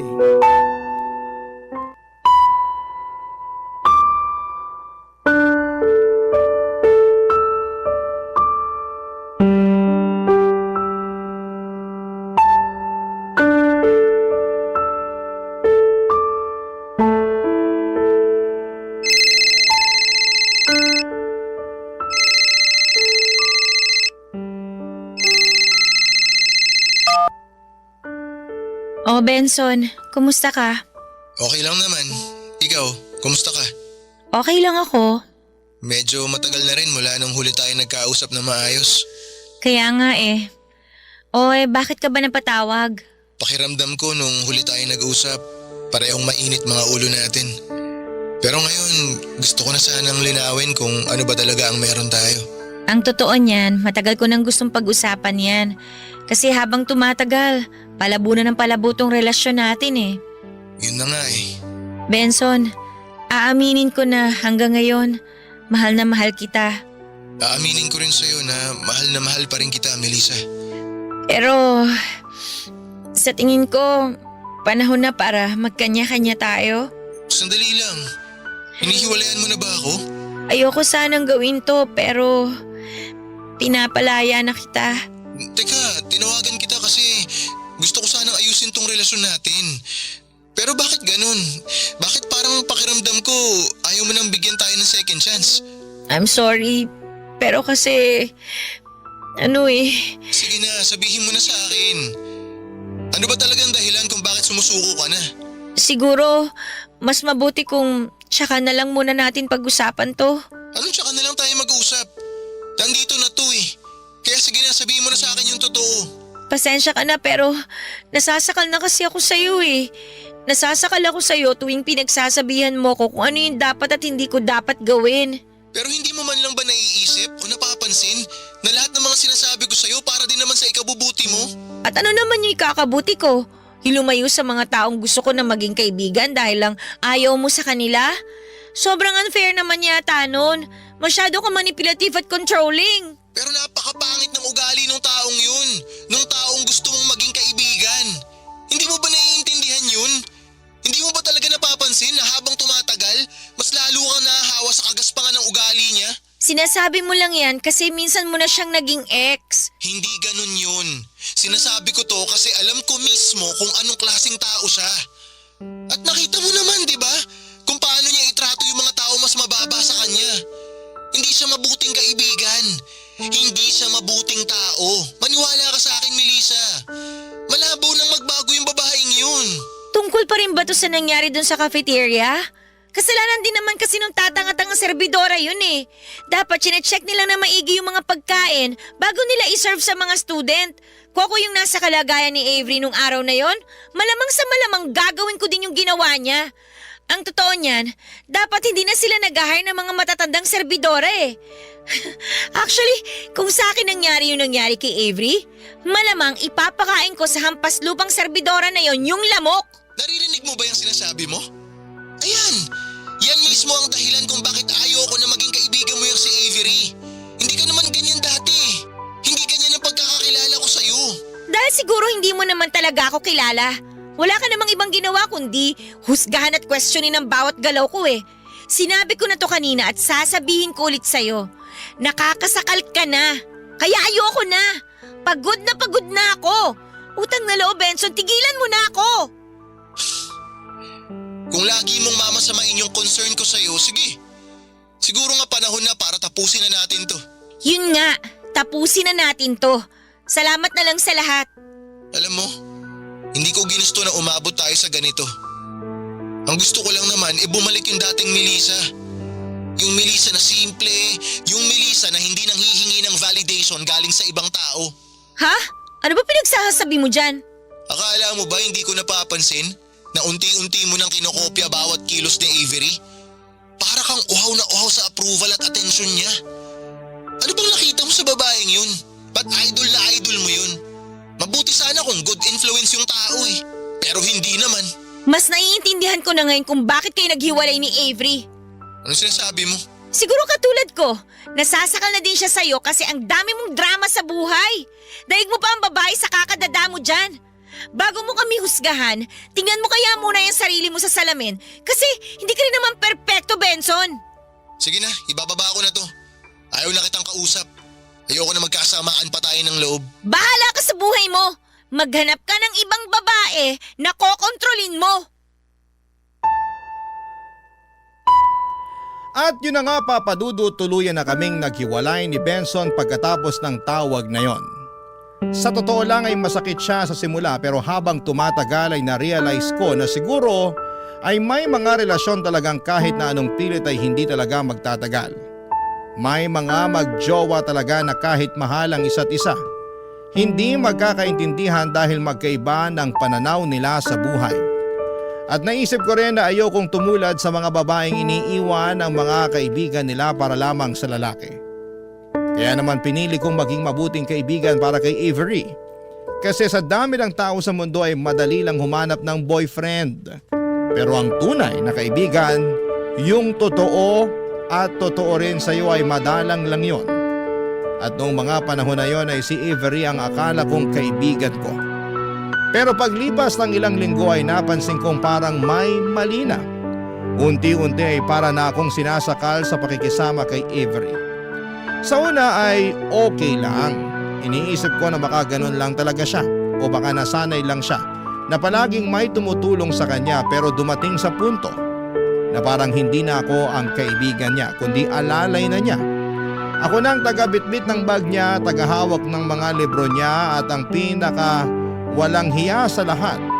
Pati assignments and projects niya ay inaasa na niya sa akin na parang responsibilidad ko yon. Hindi na siya humihingi ng tulong kundi inuutos na niya.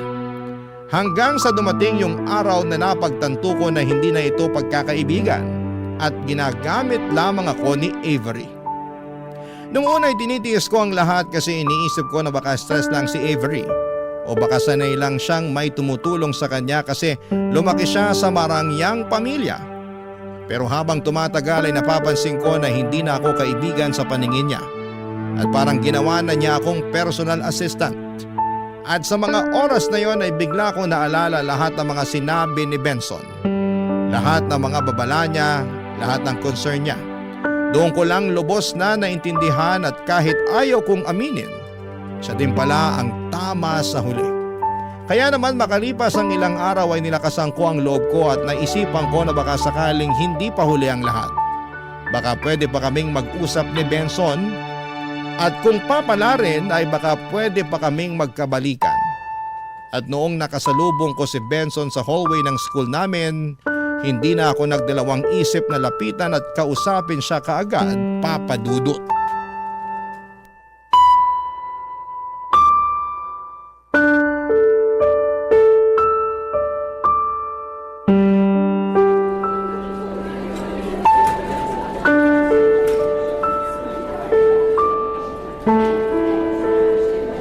Benson! Sandali lang!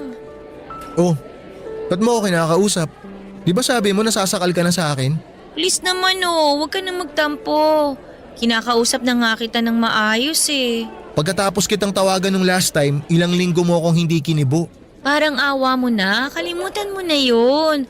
Andito ako para kausapin ka ng maayos. O bakit gusto mo akong kausapin? Ano kailangan mo? Bilisan mo na, may tatapusin pa akong project pagdating ko sa bahay. Narealize ko na tama yung lahat ng sinabi mo tungkol kay Avery, na hanggang ngayon, hindi pa rin siya nagbabago. Hindi pala kaibigan ang hanap niya, kundi isang tao na magiging sunod-sunuran sa kanya. I'm sorry kung hindi ako kagad nakinig sa'yo. Dapat sa simula pa lang naniwala na ako sa'yo. Kasi kung tutuusin, mas una kayo nagkakilala at naging girlfriend mo pa siya. Wala nang kwenta ang realization mo. Matagal mo nang tinapos kung ano yung meron tayo. Ganyan na ba talaga katigas ang puso mo? Humihingi na nga ako ng tawad sa'yo. Inaamin ko na ako na tong nagkamali at nagpakatanga para lang matanggap ni Avery. Melissa, diretsuhin mo na nga ako. Ano ba talagang gusto mo mangyari? Hindi pa ba obvious? Gusto ko magkabalikan tayo. Hanggang ngayon hindi pa rin nawawala yung pagmamahal ko sa'yo. At sigurado ako na ganun din ang nararamdaman mo para sa akin. Pasensya ka na pero malabo na yan. Ha? Bakit naman nagkakaganyan ka? Hindi ka naman ganyan dati ha. Noon nga, ikaw pa tong atat na ayusin yung relasyon natin eh. Atat na atat ako noon. Pero marami kasi ako na-realize ngayon. At buo na yung desisyon ko na iwan ka. Alam mo, hindi kita maintindihan, Benson. I'm sorry kung napapaiyak ako ngayon. Pero hindi ko lang talaga kasi maintindihan kung saan ka nang gagaling eh. Ba't ba bigla ka na lang nanlamig sa akin? Saka na lang natin to pag-usapan. Kailangan ko na talagang umuwi. Hindi ka aalis. Dito ka lang. Dito ka lang hanggang sa malaman ko kung bakit ka nagkakaganyan. Maniwala ka sa akin, Melissa. Kapag sinagot ko yan, hindi mo magugustuhan yung maririnig mo. Wala akong pakialam. Magsalita ka. Inaamin ko na nga na nagkamali ako kay Avery, di ba? Inaamin ko na all along, ikaw tong tama at dapat matagal ko na siyang nilayuan. Sana naman wag mo akong pagkaitan ng second chance. Kasi lahat naman tayo nagkakamali eh. Hindi naman ako nagkakaganito dahil sa pagkakaibigan nyo ni Avery. Eh kung gano'n naman pala, ano yung dahilan? Sabihin mo na sa akin para at least malaman ko naman kung saan ka nanggagaling. Hindi ako manghuhula, Benson. Kaya utang na loob naman magsalita ka. Kasi alam ko na yung totoo, Melissa. Ha? Anong totoo? Alam ko na yung alis sa cafeteria, nanay mo yun. Paano mo nalaman yan? Isang beses nakita ko siyang umiiyak. Nilapitan ko siya para kumustahin. Sabi ko baka mapagaan ko yung loob niya. Bigla na lang niyang inamin sa akin. Napapaluha daw siya tuwing naiisip niya na kahit minsan hindi man lang siya kinumusta ng anak niya dito sa campus. Tapos nung tinanong ko kung anong pangalan ng anak niya, alam mo kung ano sabi niya? Melissa. Melissa daw ang pangalan ng anak niya. Ona! Inaamin ko na hindi mayaman yung pamilya ko. Ngayon na alam mo na yung totoo. Wala nang point para itago ko pa sa iyo yung katotohanan. Nagpapanggap lang ako na mayaman para mag-fit in ako sa mga kaklase natin. Pero sana wag mo naman akong husgahan dahil lang sa estado ng buhay namin. Yan ang wag na wag mong gagawin, Melissa. Anong ibig mong sabihin? Wag mo akong babaliktarin. Wag na wag mong babaliktarin ang kwento. Hindi kita hinuhusgahan at lalong hindi ako nandidiri dahil mahirap kayo. Wag kang magsinungaling, Melissa. Hinuhusgahan at pinandidirian kita kasi hindi ko lubos akalain na magagawa mo yon sa sarili mong nanay. Narinig ko na dati kung paano mo siya pagsalitaan. Ano nga ulit yung sabi mo? Na ipapakain mo sa kanya yung lamok? Benson, I'm sorry. Hindi naman kasi ako ganong klase ng tao eh. Talagang nakaramdam lang ako ng peer pressure kasi pakiramdam ko hindi ako belong dito eh. Kaya ako lang nagawa yun dahil gusto ko maramdaman na hindi ako salat sa buhay. Pero hindi sapat na dahilan yun para bastusin at pagsalitaan mo yung mama mo. Ako mahal na mahal ko mom ko. At hindi ko magagawa sa kanya yung ginagawa mo sa mama mo. Madali lang para sa'yo na sabihin yan kasi mayaman kayo. Lumaki ka sa marangyang pamilya kaya kahit kailan, hindi mo maiintindihan kung saan ako nanggagaling. Hindi sapat na dahilan yung kahirapan, Melissa. Para walang hiyain mo yung mama mo ng ganun. At maniwala ka man o hindi, hindi ko magagawang bastusin ng mom ko kahit malugmok kami sa hirap. I'm sorry. Please, patawarin mo na ako. Alam mo mismo sa sarili mo na wala akong kasalanan. Nakasalanan ni Avery kung bakit ako nagkakaganito. Nagmamakawa ako sa'yo. Sana naman bigyan mo pa ng second chance ang relasyon natin. Siguro nga naging bad influence si Avery sa'yo. Pero hindi ka na bata, Melissa. Alam mo na ang tama't mali. At sa mga nalaman ko at mga pinakita mo sa akin, mas lalo mo lang pinatunayan na dapat na kitang layuan. Benson! Benson, sandali lang!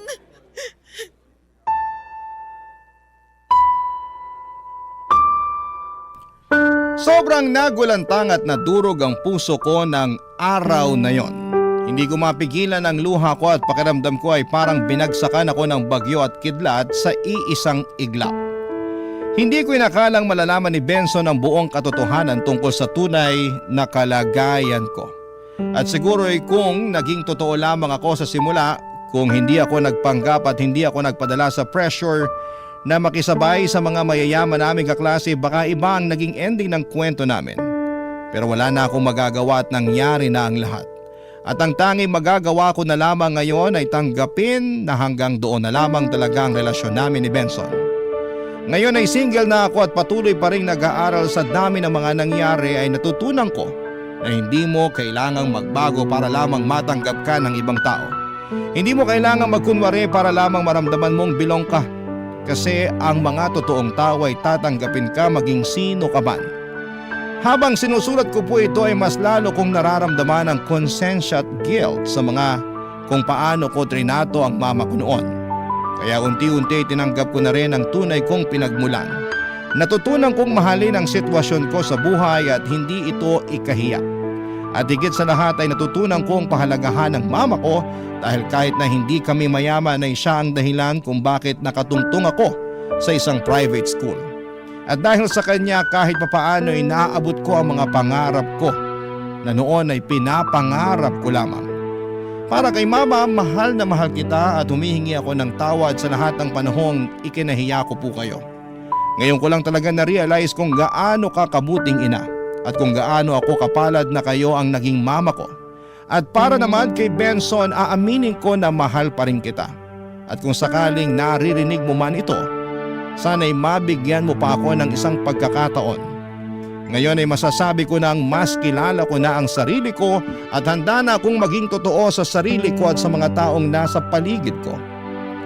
Maraming salamat po sa inyo, Papa Dudut, at sa Barangay LS sa pagbibigay ng pagkakataong maibahagi ko ang kwento ko. Sana po ay may napulot kayong aral sa mga pinagdaanan ko, and God bless. Para kay Benson, sana dumating ang pagkakataon na muli tayong magkita. Ang inyong forever kapuso at kabarangay, Melissa. Ako, gigil na gigil talaga ako sa nangyayari sa kwento natin. O ikaw, kabarangay, kumukulo rin ba dugo mo? Pwede kang mag-iwan ng comment sa ating comment section.